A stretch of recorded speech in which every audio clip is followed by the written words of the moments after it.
Bonsoir à tous, bienvenue sur le plateau Equinox Soir, votre décryptage quotidien de l'actualité de lundi à vendredi 19h-21h, 18h-20h Greenwich Mean Time.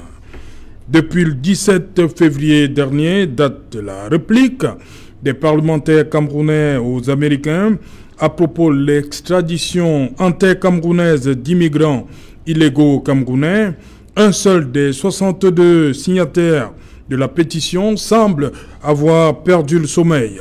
Joshua Nambangui aussi, député Social Democratic Front Wouri Centre et par ailleurs premier vice-président du Social Democratic Front, est depuis cette date sous les feux nourris la critique de certains de ses camarades de parti. L'ONEC, très haute instance décisionnelle du parti, réuni le 13 mars dernier à Yaoundé, avait condamné cet engagement des députés SDF aux côtés de ceux du Rassemblement démocratique du peuple camerounais dans cette démarche jugée maladroite par certains. Une résolution de ce dernier NEC leur demandait de faire plutôt pression sur le président de la République et sur le Parlement afin que la question anglophone soit inscrite à l'ordre du jour des discussions au Parlement.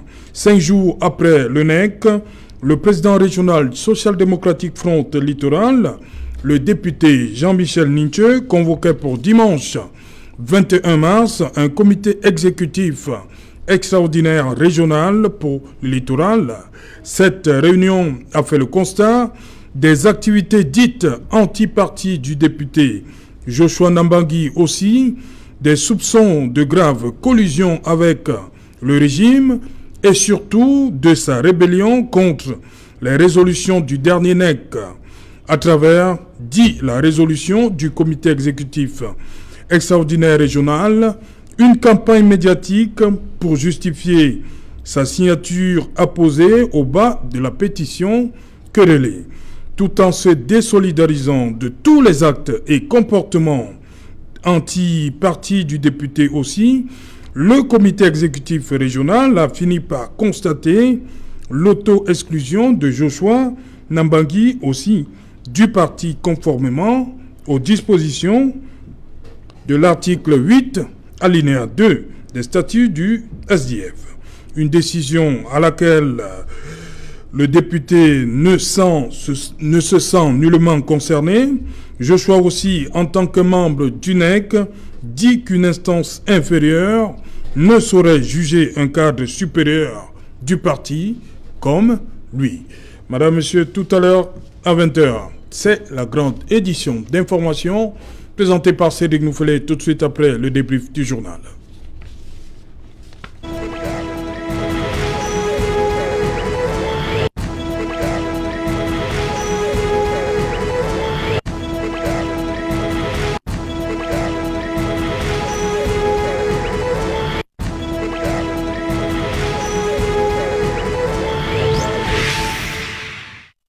Crise au sein du Social Democratic Front. Le 8-2 peut-il s'appliquer? Pour tenter de répondre à cette question, nous avons invité en plateau Mathurin Diola. Bonsoir, bienvenue. Bonsoir, merci de l'invitation, ces gens-là autour. Bonsoir à mes compatriotes, mes camarades partis, et bonsoir à vos millions de téléspectateurs. Voilà, en face de vous, Oscar Ismaël. Donc, bonsoir. Bonsoir Serge Alain, bonsoir à mes deux camarades Mathurin Biol et le coordinateur régional pour la communication du littoral, M. Xavier Bellemé. Bonsoir à tous les millions de téléspectateurs de Equinox Soir. À côté de vous justement, Xavier Bellemé, bonsoir, bienvenue. Merci, bonsoir Serge Alain, bonsoir à tous vos millions de téléspectateurs à travers le monde. Nous vous remercions beaucoup de l'intérêt que vous portez pour mon parti, le SDF. Nous croyons que tout le long de cette émission, nous allons apporter des éclairages nécessaires pour la bonne compréhension de vos nombreux téléspectateurs en ce qui concerne le mécanisme de fonctionnement du structure du SDF. Je reste avec vous, Xavier Bellemé. Où était l'urgence de cette réunion extraordinaire du comité exécutif régional convoqué le 21 mars dernier, alors que le NEC avait déjà suffisamment accablé Joshua aussi? Oui, effectivement. Parce qu'on lui demande de produire le rapport de la dernière présidentielle et le double scrutin de février 2020. Il lui demande également de mettre la pression pour que la question anglophone, pour ceux qui ont signé, la question anglophone soit inscrite à l'ordre du jour. Oui, j'étais en l'urgence est contenue dans les mêmes résolutions qui ont bien établi. Vous avez lu partiellement une partie. Oui. Donc, elles expliquent quels sont les sujets qui étaient justement qui créent des problèmes à l'image du parti et à son efficacité. C'est dans ce cadre que le comité de suivi régional s'est réuni extraordinairement pour pouvoir délibérer sur ce cas. Et pas d'urgence, mais c'est l'extraordinaire. Voilà, donc c'était un comité des études régionales extraordinaire. C'est contenu dans les statuts. Mais extraordinaire, c'est pas ordinaire. Donc, oui, extraordinaire. Forcément, il y a... Voilà. Donc tout cela est contenu dans les résolutions telles que vous venez de lire là tout à l'heure. Oui. Donc je ne vais plus revenir dessus. Et de deux, nous avions au niveau du parti l'observance de beaucoup de disciplines. Parce que le problème aujourd'hui qui a engagé, c'est un débat sur la compétence ou non du comité d'études régional de pouvoir juger un haut cadre du parti. Voilà. Ici, il ne s'agit pas d'un conseil de discipline. Donc, ça, c'est autre chose. On accueille Gabriel Gomti. Bonsoir, bienvenue. Bonsoir Alain. Et bonsoir à tous les téléspectateurs de Kinox. Voilà. Mathurin, le député aussi dit, après cette réunion extraordinaire du 21, il dit « Je ne me sens pas concerné par leur résolution. Par leur résolution. J'appartiens au comité exécutif national. Une instance inférieure ne saurait juger un cadre supérieur du parti. J'aurais été invité à m'expliquer sur des faits allégués au comité exécutif régional. » Oui. Mathieu. Je pense que le vice-président du parti, camarade Yucho aussi, a parfaitement raison. Donc, ce qui s'est passé dans le domicile du président régional, le camarade député, l'honorable Jean-Michel Nitieux, n'impliquait en rien et n'aurait aucun impact, n'est-ce pas, sur le destin et sur l'avenir politique du président Yucho aussi dans le SDF. Donc, en fait, ce qui s'est passé, il me semble, ça il faut le dire clairement, c'est tout simplement une volonté de mettre de côté un concurrent sérieux de l'honorable Jean-Michel Nitieux pour la tête du parti. C'est une manœuvre politique, mais qui n'est pas saine, qui n'est pas juste, qui n'est pas légale.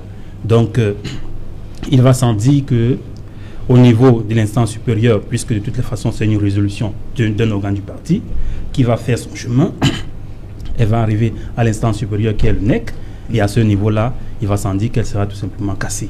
Okay. Donc le vice-président il sera cassé cette résolution. Cette décision. Oui. Donc elle sera cassée, elle sera tout simplement annulée, elle sera invalidée. Okay. Donc ce qui veut dire que le vice-président aussi est serein, il est tranquille, il est toujours vice-président du parti, contrairement à ce que certains avancent d'ici et là, disent ex-camarades, ainsi de suite, mais le président Yucho aussi est toujours le vice-président du parti, il est toujours dans ses fonctions. Et avant d'arriver ici, j'ai eu un appel du secrétaire général du parti qui m'a fait comprendre qu'il a eu un entretien avec le vice-président du parti. Vous comprenez que si le secrétaire général du parti a un entretien avec le vice-président du parti, premier vice-président du parti, ça veut dire qu'il reste dans ses fonctions, il est toujours à la tête du parti. Donc, ce qui s'est passé là était non-événement. Mathieu, vous avez assisté à ce comité exécutif régional? Je ne suis pas membre ni de droit ni un invité. Donc ok. Et vous, Gabriel Gomti, vous étiez dimanche 21 mars au domicile. Déjà, même une question. Pourquoi toujours dans les domiciles? Le NEC, c'était un domicile du chairman à Bamenda. Maintenant, c'est Yaoundé. Voilà l'honorable Nitieux qui tient dans son domicile. Qu'est-ce qui se passe dans le SDF? Pourquoi toujours dans les domiciles? Oui, il faut dire que au niveau de convocation des réunions dans les domiciles, il faut clairement dire que c'est un problème de leadership malvoyant. Oui. Ça, clairement, il faut clairement le dire parce que on ne peut pas comprendre qu'au jour d'aujourd'hui, après plus de 20 ans de président régional, la vision... c'est pas seulement au niveau du président. Oui, je vais arriver au niveau national. La région, avec tous ses élus qu'on a eu dans le littoral, n'a pas été capable d'offrir au littoral un siège dit de ce nom. C'est malheureux, mais c'est des choses que la nouvelle génération doit très vite corriger. Déjà, à l'ouest, il y a un siège du parti qui est sorti de terre. Même dans le nord, c'est la même chose. Les sénateurs ont donné un petit siège dans le parti. Maintenant, la nouvelle génération qui est en train de comprendre les enjeux et qui se lève pour l'idée, le SDF doit pouvoir être capable de changer ces choses-là dans les années à venir. Vous étiez à cette rencontre de dimanche. Oui, en ma qualité de secrétaire de la coordination départementale du Mungo, j'étais bel et bien à cette rencontre. Vous étiez pour l'application du 8.2? Non, il faut le souligner ici, et mes camarades le savent, en salle, j'ai clairement pris la parole pour m'opposer contre cette pratique, cette manière de faire, et j'ai dénoncé clairement ce simulacre de sanctions qui était tout simplement de la manipulation. Parce que les élections au sein du parti, il y aura le congrès, c'est en 2023. Et en plus, les candidatures ne sont pas encore annoncées. Je ne sais pas pourquoi les gens sont pressés à annoncer la candidature aujourd'hui et se lancent dans des batailles inopportunes. Vraiment, les batailles ne sont pas encore... Est-ce que quelqu'un a annoncé sa candidature? Oui, jusqu'aujourd'hui, non. Est-ce que l'honorable Nietzsche a annoncé sa candidature? Oui, l'honorable Nietzsche est le seul à avoir annoncé sa candidature. Pour remplacer le chairman? Tout à fait, il a annoncé sa candidature jusqu'ici. Il est candidat. Donc, il est le seul pour l'instant. Donc, le président Joshua n'a pas annoncé de candidature. Donc, je vois pourquoi est-ce que l'honorable Nietzsche, il est libre. Il est libre d'être candidat, mais nous avons 2 ans pour travailler pour cela, qu'il travaille sereinement sur le terrain et non de chercher des petits contournements pour arriver à ses fins. Oscar Ismaël, donc le député aussi dit que j'aurais été invité à m'expliquer sur des faits allégués au comité. Pourquoi on n'a pas invité Joshua aussi, le 21? Excusez-moi, je pense que si l'honorable Joshua l'a dit, c'est certainement de mauvaise foi. Comment ça? Parce que vous avez le communiqué. Oui, voilà. La convocation devant vous. Voilà, il dit, voilà le 18 mai, messieurs les membres du NEC résident, messieurs les membres du bureau régional, coordonnateurs départementaux, membres du bureau des coordinations départementales, président des 6 électorales. Voilà, il est membre du NEC et il est résident de la région du littoral. Donc, c'était pas accompagné de convocation individuelle? Tout à fait. La convocation, cette convocation suffit? Non, écoutez, ce communiqué... écoutez. Une minute, Oscar. Est-ce que vous, Gabriel Gomsi, vous avez reçu une convocation individuelle? D'usage en tant que secrétaire de la communication, en tant que secrétaire départemental, je reçois généralement toutes les invitations du Mungo que je prends soin de distribuer à tous les membres. Mais cette fois-ci, ça n'a pas été fait. Voilà, mais vous êtes quand même parti. Oui, bien sûr. Rendu. Oui. Okay. Voilà. Allez-y. Voilà, donc il faut simplement dire que l'honorable Joshua aussi, très souvent, ne participe pas aux réunions de la région, bien même bien même lorsqu'il reçoit les invitations. Mais comprenez aussi, on a bien parlé d'une réunion extraordinaire. Donc du coup, personne de nous tous n'a reçu une invitation spéciale. Donc ce communiqué tenait lieu de convocation, parce que de toutes les façons, tous ceux qui sont venus n'ont pas eu...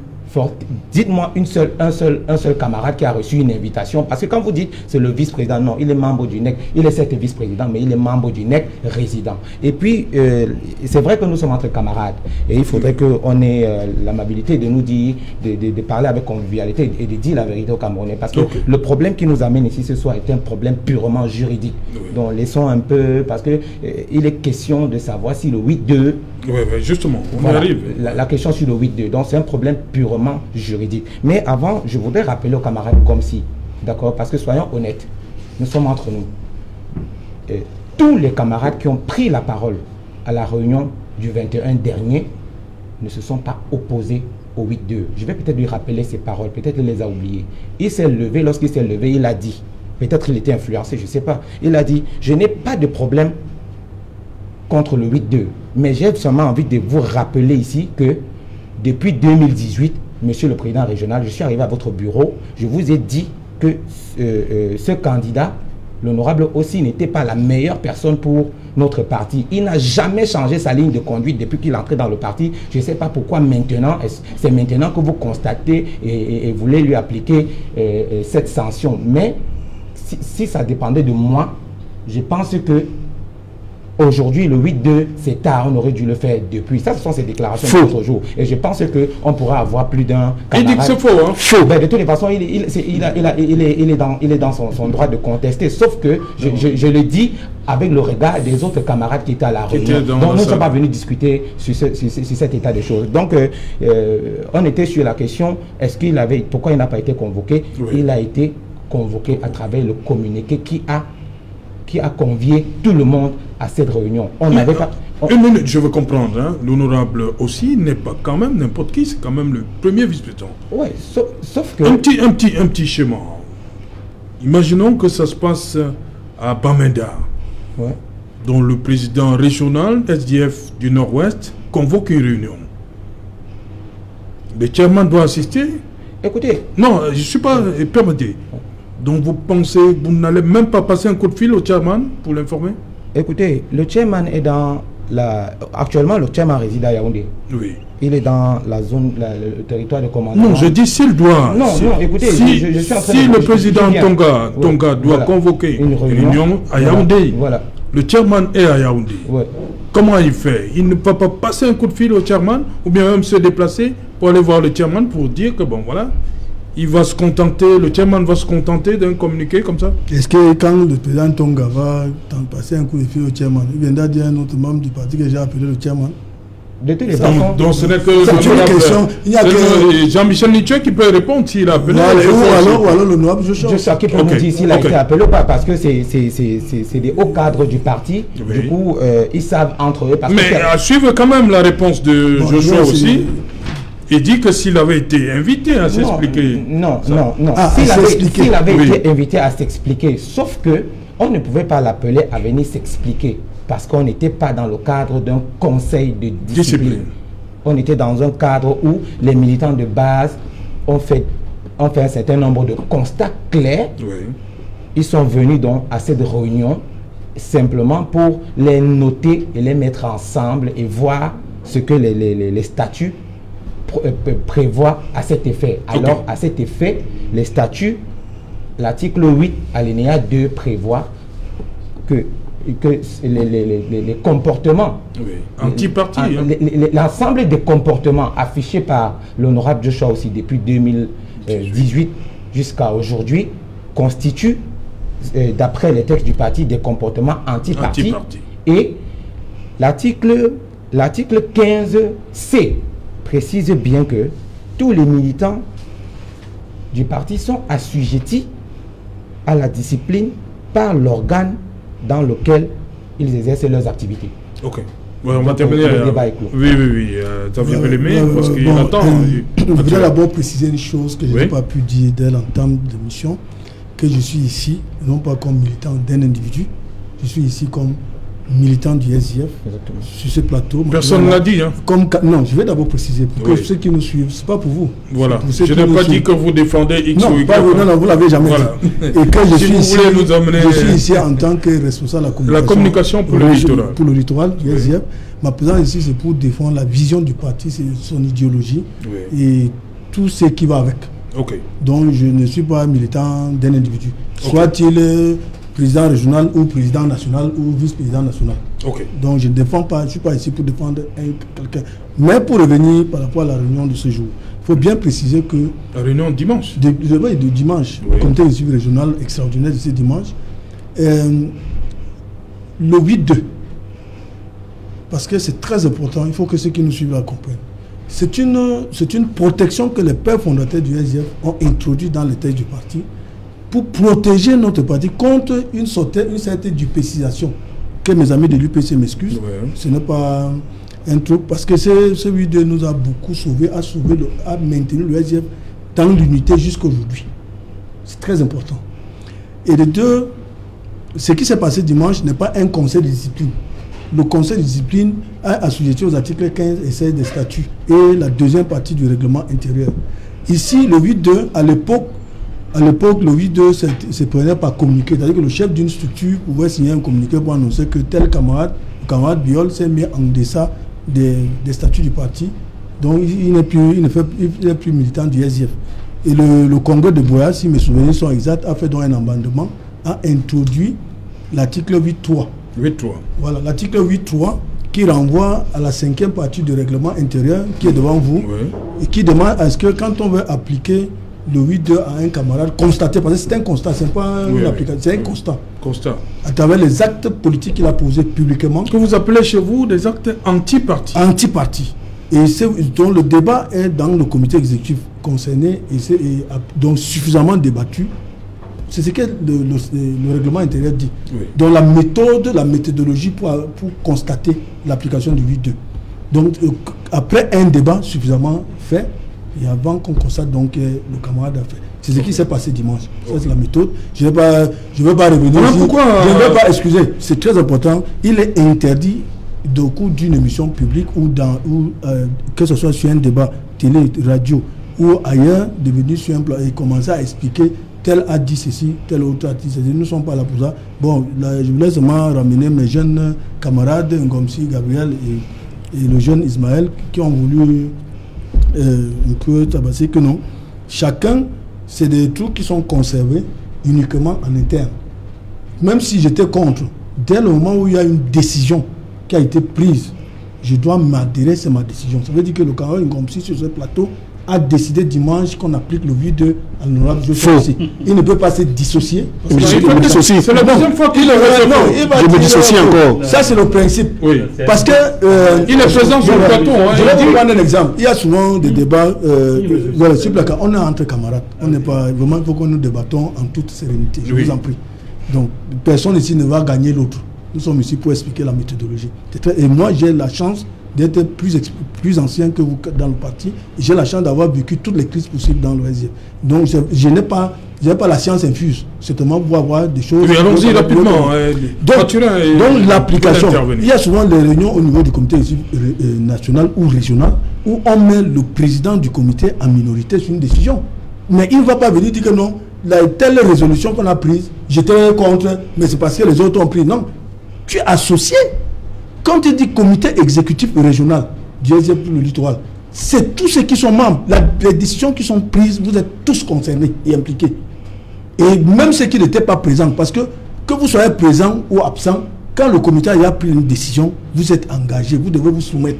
Okay. C'est d'abord ça la pratique interne. Donc, dans le cas d'espèce, le comité exécutif régional du littoral s'est fondé sur des cas de jurisprudence.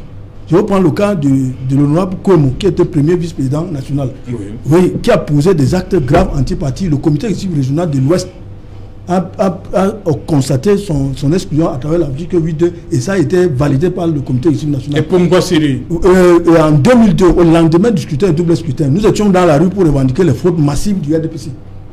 Donc le professeur Ngouassiri et un ou deux autres députés du SDF du Nord-Ouest sont allés signer un pacte de non-agression avec les députés du RDPC du Nord-Ouest sous la supervision du gouverneur du Nord-Ouest, un certain Kouemou.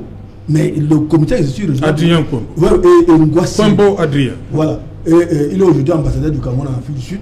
Le professeur Ngouassiri était président de la cellule de conseillers. Le président de la cellule de conseillers est la deuxième personnalité du parti en termes d'importance. Le secrétaire général est la deuxième personnalité en termes d'administration du parti. Donc le président de la cellule de conseillers qui veille, depuis ces jours-là que le tir est devenu, donc il a été jugé, et pas jugé, il a été constaté par le comité exécutif régional du Nord-Ouest et et l'ONEC, le National Executive Committee, a validé son exclusion. Ok, et ce merci. monsieur ne fait plus partie. Donc, merci. Ça, c'est le cas de jurisprudence. Oui. Ça n'a rien à voir de la passion. Merci. Permettez donc, Mathurin, Mathurin, permettez, parce qu'il a été pointé déjà du doigt 2 fois, et il a dit non.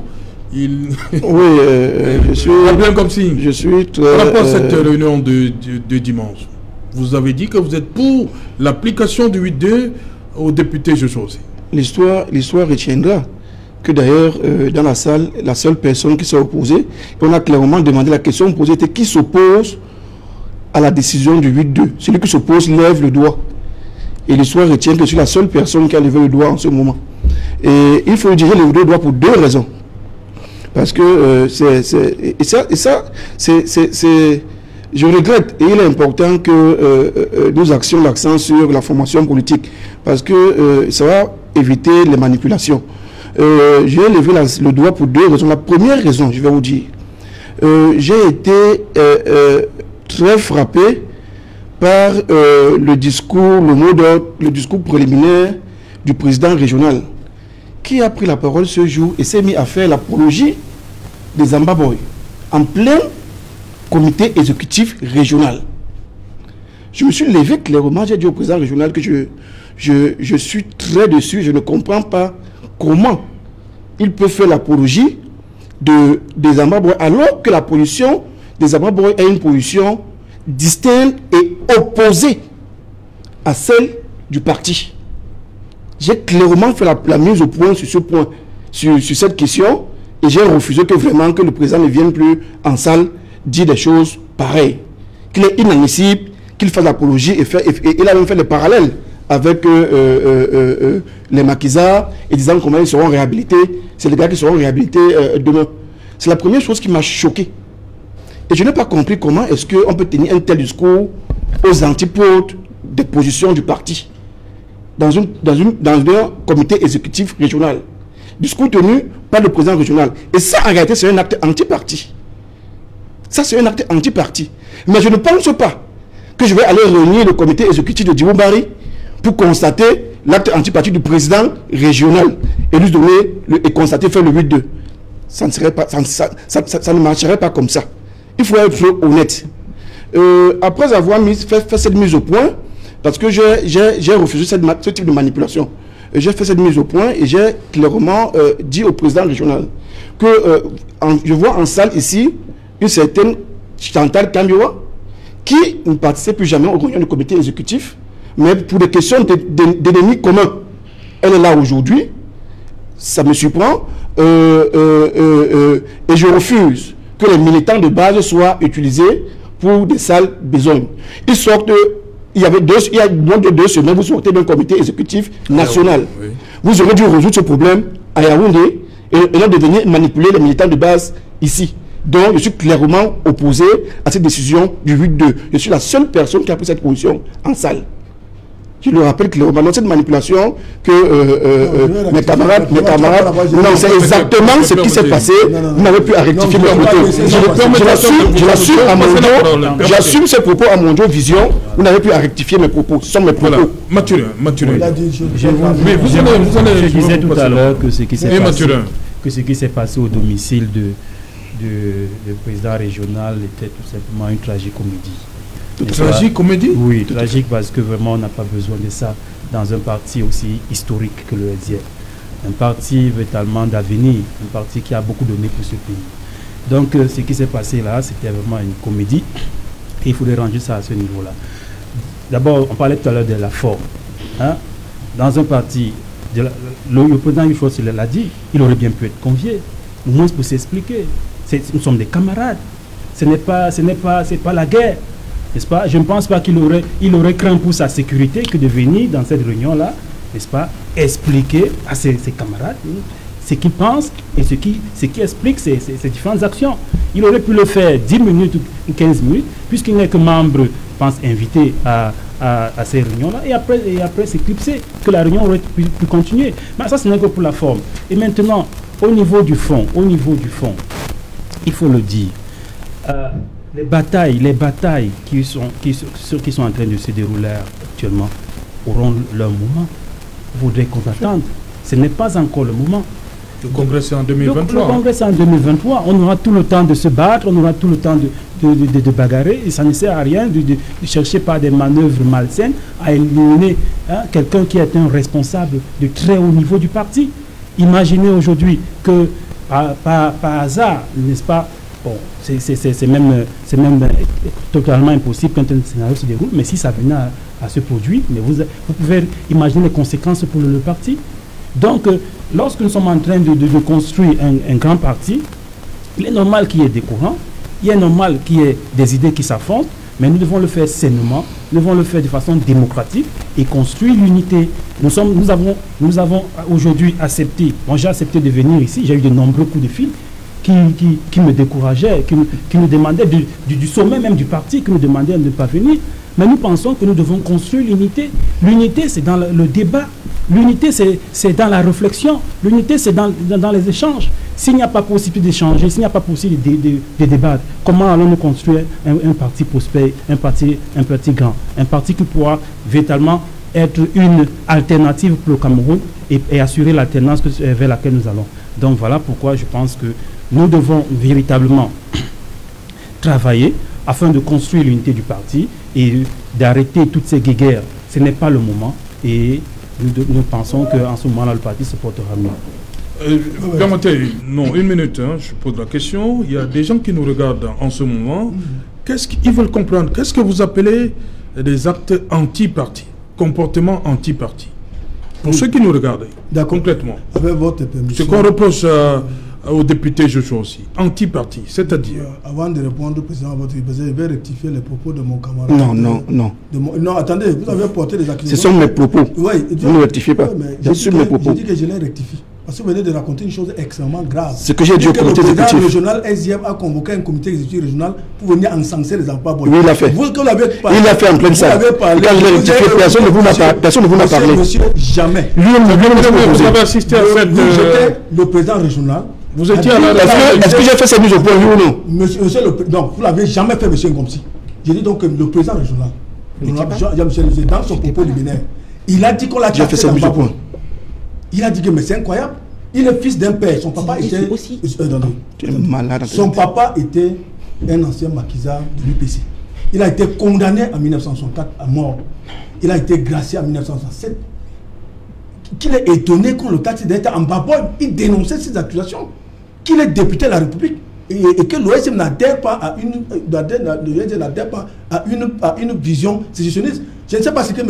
Ngomsi peut aussi en vouloir à son camarade à ce niveau jusqu'à lui acquérir un discours qu'il a dit qu'il a encensé les grands Baboy. Il faut quand même que l'adversité, tel que le camarade Biol a dit, l'adversité dans un parti politique, dans la contradiction, est un principe fondamental l'OSM. Nous avions la liberté de s'exprimer, les gens du parti. Oui. Nous avions la liberté de dire ce qu'on veut, qu'il y a le débat contradictoire et qui a toujours été encouragé d'abord par le chairman lui-même et que les gens s'expriment. Mais quand il y a une décision qui est prise, chacun se soumet. C'est ça qu'il est question. D'abord, mon camarade Ngomsi fait la mauvaise foi. Il ne veut pas accepter qu'il a donné le leader à l'honorable Joshua aussi. Mais c'est pas possible ça. Son nom est dans la liste. Tu me dis que les anciens ont donné le leader. Non. C'est la liste de présence, j'assume la présence. Il a pris part au débat. Bon, parmi et dans le débat qui n'est pas possible. Non, le problème n'est pas quand il y a une décision. Attends, Mathurin. Quand il y a une décision, on ne vient pas dire que... Quelle était ma position dans le débat? On ne vient pas... Ça, c'est une violation grave de l'article... Quelle était ma position dans le débat? Que votre position soit contre, c'est qui est tout à fait normal, c'est à votre droit de ne pas être d'accord. Mais ne venez pas dire que je suis d'accord avec cette position. Non, je dis que dès le moment où la décision est prise, elle est la vôtre. Vous devez l'assumer. Vous êtes membre d'un groupe. Il y a le principe. Cette réunion doivent retenir les camarades. Même si c'est opposé. Non, dans les minutes. Non, c'est tout. Non, le débat n'est pas là. Non, une rencontre où vous imposez. Écoutez. Non, écoutez. Permettez Oscar. Est-ce que notre président ici, c'est peut-être. Après ça vient. Non, mais je comprends qu'il y a un est-ce qu'on doit venir dire ici que chacun était contre, l'autre n'était pas contre? J'ai cru que tu es de bonne foi. La majorité de la salle a débattu en Xavier, maintenant, que le camarade Ngomsi Xavier, d'entrée de jeu, d'accord, C'est son droit. Voilà. C'est son Mais droit. il faut reconnaître, il faut être d'accord. Ici, Pas on tous dit, à la fois. ici, on ne dit pas que c'est l'honorable Ninche qui a décidé du 8-2. On dit le comité exécutif régional du littoral a appliqué le 8-2 à son militant de base. Et que M. Ngomsi, il doit quand même être honnête. Si on, parle, si on veut appliquer le 8-2, la circonscription électorale de Dubombari ne peut pas appliquer le 8-2 à l'honorable Ninche. Mais tu peux appliquer à la loi aussi. Non, laissez, vous ne me laissez même pas chuter. Plutôt la circonscription électorale encore de droit 3 numéro 2. Donc il est militant de base, il pourra encore faire allusion. Parce qu'il est patron d'une administration du parti, il doit éduquer les Camerounais. Et moi je suis ici pour montrer aux Camerounais que l'ONG est un grand parti politique, il y a la démocratie et que l'impunité n'existe pas aux IEP. Que tu sois au cadre du parti ou simple militant, tout le monde n'est pas au-dessus de la loi. C'est un exemple que l'ONG est français du Cameroun. Voilà, je suis vraiment étonné parce que nous sommes des adultes, vous voyez, et puis ça me fait froid au dos. Il était assis tout près de moi. On n'est pas venu, c'est vrai, vraiment, on n'est pas venu ici dire ce qui s'est passé à cette réunion. Reprendre le comité exécutif. Voilà. Donc, dire qu'il n'a pas dit en pleine réunion que Monsieur le Président, je suis venu dans votre bureau en 2018, vous dites que Monsieur aussi n'était pas une personne sérieuse. Vous devez arrêter ça au plus vite parce que et vous l'avez soutenu. C'est vous qui l'avez soutenu. Pourquoi est-ce que c'est aujourd'hui seulement que vous vous rendez compte de tout ce que je vous disais depuis 2018? Honnêtement, si ces mots, Monsieur Ngomsi ne les assume pas ici, honnêtement, tout le respect que j'avais pour vous va s'effondrer à partir de cet instant. Mais vous n'avez de respect pour personne, monsieur. Vous n'avez de respect pour personne. Voilà la preuve. Vous mentez en plein plateau. Non, vraiment, et ça, c'est construit parce que vous voulez soutenir des positions qui sont malveillantes. Je ne vous ai pas coupé. Vous soutenez des positions qui sont malveillantes, monsieur. Laissez-moi terminer. Voilà mes propos. Et je vais reprendre ce que vous dites là, justement, dans ce sens. Je ne fais pas du commandement. On a dit que nous devons assumer notre responsabilité. J'assume la mienne. Alors, je suis sûr que si on appelle 2-3 personnes qui étaient et qui ont suivi, il était assis tout près de moi. Et puis, il bouillonnait. 2-3 personnes. Au début, je vous ai dit, il était assis, il bouillonnait parce qu'il était assis tout près de moi. Et quand on a demandé qui va prendre, qui est contre, que la personne qui est contre le 8-2 c'est un contradictoire. Il ne sait pas prononcer. Il a d'abord observé la salle pendant qu'il bouillonnait. Je lui ai même fait un grand signe. Je vous dis. Pourquoi seulement lui? Oui, voilà. Pourquoi? J'ai dit il bouillonnait. De toute façon, je l'ai vu bouillonner assis sur son siège.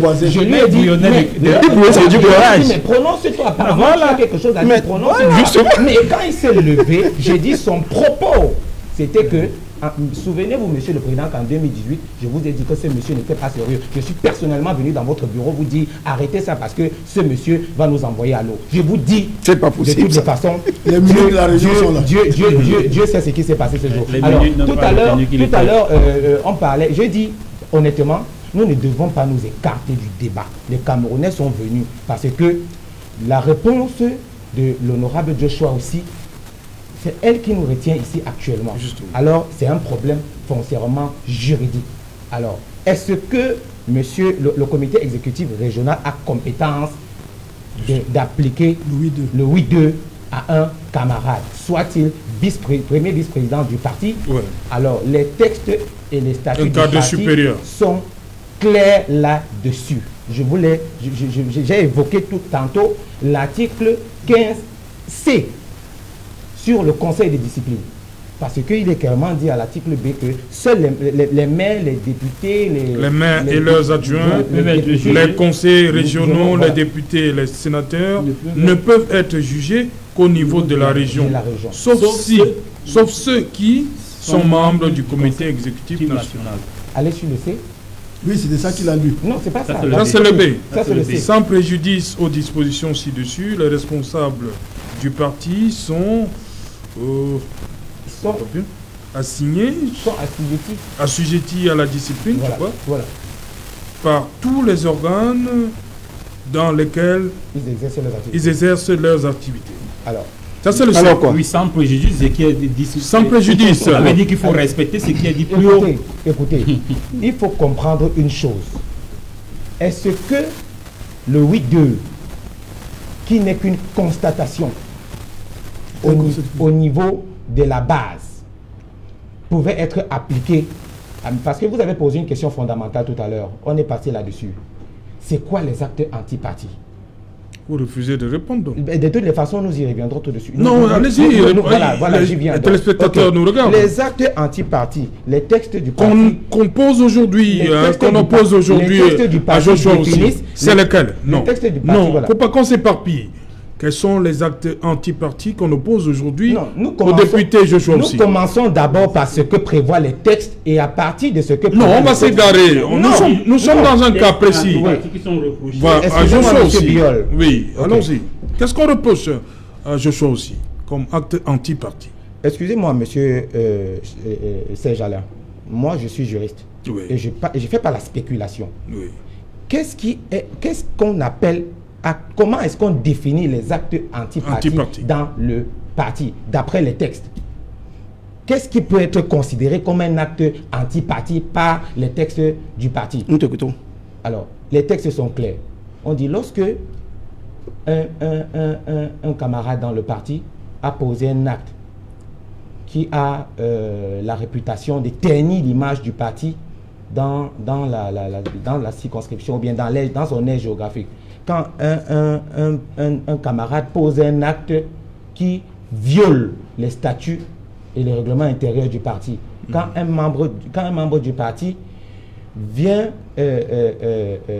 passe outre les résolutions du NEC et plusieurs autres, par exemple. Donc, on va retrouver. Donc, je m'arrête peut-être là-bas à ce niveau.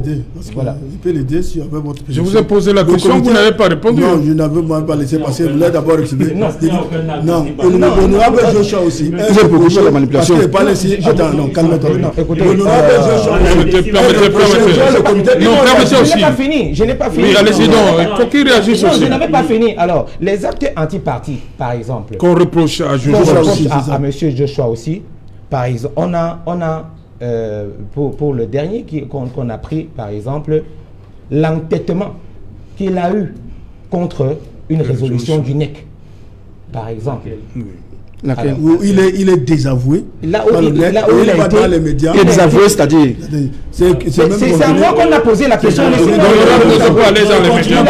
Il a été désavoué par le parti dimanche, mais lundi, il est revenu sur les médias dans la région et... Dans l'honorable aussi, il ne doit plus s'exprimer. Écoutez, lorsque le NEC s'est prononcé sur une question, oui. Aucun membre du parti n'a droit à venir, à passer outre sauf le comité exécutif littoral. Donc, non, vous n'allez... Laissez-moi terminer. Non, mais de toutes les façons, je vous ai écouté ici religieusement. Oui, allez-y donc. La politique du plateau n'est pas détenue par vous. Alors, donc, allez jusqu'au bout, rapidement. Je suis désolé. Lundi, il était sur les antennes de Radio Equinox pour se donner raison par rapport aux résolutions du NEC. Et les militants... Lundi 15. Lundi 15. Les militants de base de la région du littoral, alors qu'ils avaient déjà commencé à conforter les sympathisants par rapport à leur attente, il est venu désillusionner tout le monde. Et puis, ce sont ces présidents des circonscriptions électorales et les autres... Merci. Mathurin. Je veux dire qu'en réalité, ça je le maintiens, il n'y a pas eu de 8-2 sur le vice-président aussi, parce qu'il n'y a même pas eu véritablement une rencontre de membres statutaires pour établir une telle action. Mais vous n'étiez pas à la réunion. Je vais dire ceci, il faut me laisser terminer. La résolution du NEC du 13 mars 2021, vous pouvez dire les gens qui étaient là, avec certains points sur lesquels cette résolution condamnait, n'est-ce pas? Il y avait, si on la lit, premier point, elle condamne une action. Deuxième point, elle condamne, si vous pouvez retrouver cette résolution-là. Troisième point, après avoir utilisé bien le verbe condamner à deux reprises. Troisième point, la résolution dit ceci. Le Conseil exécutif national s'étonne face aux signataires de la pétition adressée au Congrès américain par certains membres de l'Assemblée nationale, y compris le vice-président national du parti, l'honorable Joshua aussi, et demande aux 10 signataires qu'avec le même élan, ils amènent le Parlement à la majorité obèse RDPC et le chef de l'État à mettre le problème anglophone sur la table pour débat au Parlement. Autrement, les députés SDF signataires de cette pétition devraient retirer leur signature. Et je dis bien, il n'a pas été demandé au vice-président, l'honorable Chossi, de retirer sa signature. Il est bien dit ici autrement. Donc, au cas où cette question n'est pas débattue à l'Assemblée nationale, le vice-président devrait maintenant retirer sa signature. Ça veut dire que c'est un moyen de pression qui est mis sur le RDPC en ce moment. Puisque le vice-président a signé cette pétition, il faut que le RDPC continue et que cette question-là soit débattue à l'Assemblée nationale. C'est-à-dire que la pression repose actuellement sur le RDPC. Quelle était l'opportunité de cette pétition pour le parti? Ce qui veut dire que si aujourd'hui cette question est débattue à l'Assemblée nationale, qu'allons-nous faire de vice-président? Il devient héros. Puisque ça fait au moins 4 ans que nous combattons, nous battons afin que le problème anglophone soit débattu à l'Assemblée nationale. Et je me dis, s'il vous plaît, je vais finir. Il y a une délégation des militants du SDF de la région du littoral qui s'est déplacée pour aller adresser les vœux au chairman de Yaoundé. Le chairman, au cours de cette rencontre-là, je n'étais pas là, mais j'ai quand même eu un compte rendu. Quand il sera recadré. C'est une du parti. Le chairman de toutes ces rencontres, s'il vous plaît. C'est le journal, on revient. Vous gardez la parole. Après le journal, vous allez continuer. Madame, monsieur, dans un instant, il est là, Cédric Noufélé. Bonsoir Cédric, au menu ce soir. Bonsoir Serge-Alain, bonsoir vos invités ce soir. Nous parlerons de ce nid de tracasserie observé autour des dispositifs de dépistage de Covid-19. Il ne se passe pas un jour sans que des usagers, des potentiels voyageurs éprouvent des difficultés à obtenir les résultats de leurs tests. Dès lors, des réseaux et circuits de corruption se sont développés. Les autorités nient en bloc leur existence, mais nous en parlerons ce soir dans le journal de 20h. Nous évoquerons également dans ce journal les enjeux pour la médecine traditionnelle de contribuer à la lutte contre la pandémie, mais jusqu'ici, elle n'a reçu aucune subvention, du moins les différents acteurs de la médecine traditionnelle n'ont reçu aucune subvention conséquente pour contribuer eux aussi à la lutte contre la pandémie de Covid-19. Qu'est-ce qui peut bien expliquer cette position du gouvernement? Nous en parlerons dans quelques instants. Nous évoquerons également les résultats provisoires de l'élection présidentielle au Congo-Brazzaville. Denis Sassou Nguesso rempile avec une majorité écrasante, au moins 88% des suffrages exprimés en sa faveur. Nous vous donnerons les résultats provisoires des autres candidats à cette élection présidentielle. Serge Alain. Voilà, une plage de pub et après le 20h de Cédric Noufélé.